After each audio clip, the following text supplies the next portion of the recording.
Maraming tao ang hindi maaabot ang buong kakayahan nila. At kapag dumating ang huling araw nila, isang bagay ang paulit-ulit nilang iisipin. Sana ginawa ko.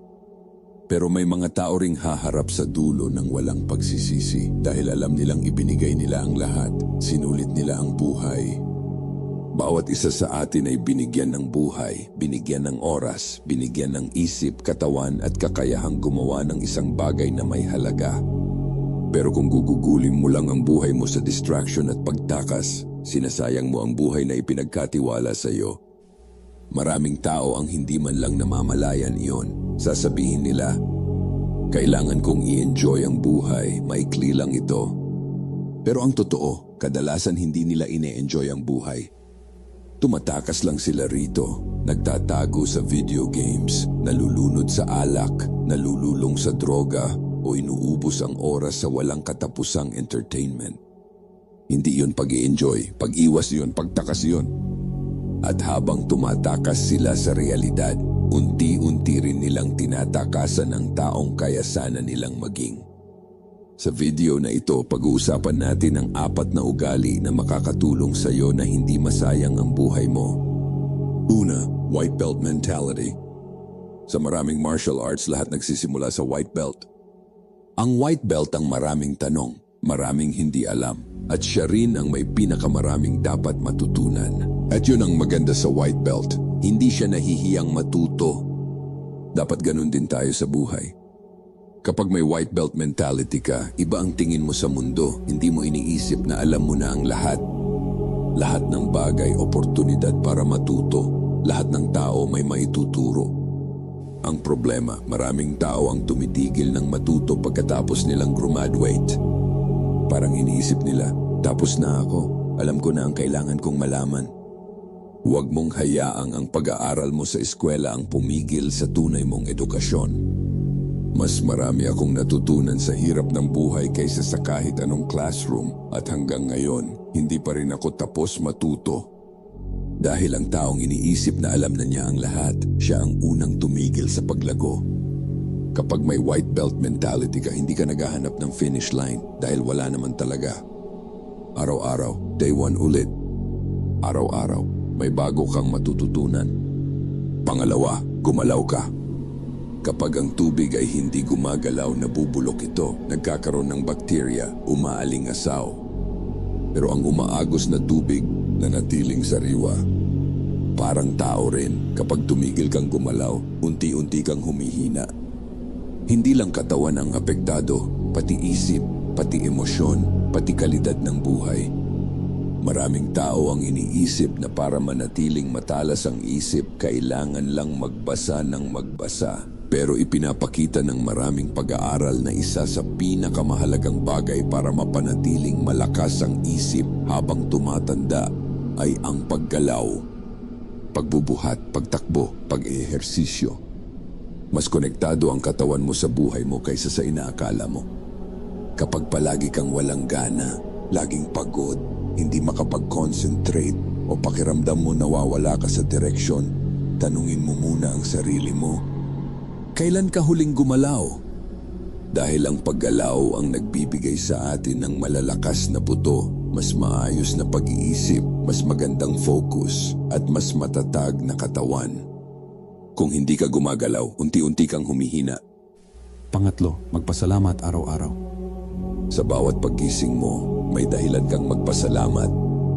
Hindi mahalaga kung marami kang utang, kung nasa pinakamababang punto ka ng buhay, o kung pakiramdam mo wala kang kakampi. May mga bagay pa rin na pwede mong ipagpasalamat. Madalas binabaliwala ang ugaling ito dahil pakiramdam natin hindi naman tayo nito inilalapit sa mga pangarap natin. Pero isa ito sa pinakamahalagang ugali na pwede mong mabuo. Isipin mo, paano kung ngayong araw may aksidenteng mangyari at hindi ka na muling makalakad? Ano kaya ang mararamdaman mo habang iniisip lahat ng araw na binaliwala mo ang simpleng kakayahang tumayo at maglakad? Ang mga bagay na normal para sa iyo ngayon, maaaring ipinagdarasal ng ibang tao. Kaya huwag mong hintaying may mawala bago mo ito pahalagahan. Malakas ang pasasalamat, hindi nito inaalis ang problema mo, pero binabago nito kung paano mo haharapin ang mga problema. Kaya araw-araw, maglaan ka ng sandali, huminto, manalangin, at alalahanin ang mga bagay na mayroon ka pa. Dahil minsan, ang mga bagay na inaakala nating ordinaryo, sila pala ang pinakamahalaga. Pang-apat, malalim na pag-iisip. Nabubuhay tayo sa panahon ng social media at ginawa ang mga app na ito para manatili kang nakatingin sa screen. Para patuloy kang mag-scroll, patuloy na ma-distract. At habang nangyayari iyon, unti-unti ring nawawala ang oras mo para pag-isipan ang sarili mong buhay.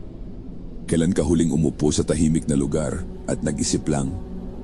Walang cellphone, walang music, walang notifications. Ikaw lang at ang mga tanong na matagal mo nang iniiwasan. Ang mga taong malalim mag-isip, tinitingnan nila ang buhay na parang chess. Ano ang susunod kong galaw? Ano ang mga kahinaan ko? Ano ang mga ugali na dapat kong baguhin? Ano ang mga bagay na kailangan kong bitawan? Walang ibang responsable para ayusin ang buhay mo. Ikaw lang. Kaya kailangan mong matutong lumayo paminsan-minsan. Lumayo sa ingay, lumayo sa distraction, at bigyan ng oras ang sarili mong mag-isip. Baka kailangan mong bawasan ang social media. Baka kailangan mong magpahinga rito. Dahil mahirap magkaroon ng malalim na pag-iisip kung ang utak mo ay sanay sa walang katapusang entertainment. Kailan mo huling tinanong ang sarili mo, ano ba talaga ang gusto kong gawin sa buhay? Ano ang mga pangarap ko? Ano ang mga hakbang na kailangan kong gawin para makarating doon? At bakit ba talaga ako nandito? Lahat tayo ay may susunod na galaw. Ang tanong, pinag-isipan mo na ba kung ano yon? Balang araw, darating din ang huling araw mo. At sa araw na iyon, hindi mahalaga kung ilang oras ang inubos mo sa entertainment. Hindi mahalaga kung ilang dahilan ang naisip mo para hindi magsimula. Isa lang ang mahalaga. Ginawa mo ba ang kaya mong gawin? Ginamit mo ba ang oras na ibinigay sa iyo? O hinayaan mo lang itong dumaan? Dahil maraming tao ang namamatay na puno ng sana. Sana nagsimula ako. Sana hindi ako natakot. Sana hindi ko sinayang ang oras ko. Huwag mong hintaying maging isa ka sa kanila. Habang may oras ka pa, matuto, gumalaw, magpasalamat at mag-isip ng malalim. Dahil balang araw, kapag dumating na ang katapusan, hindi mo sasabihin, sana ginawa ko.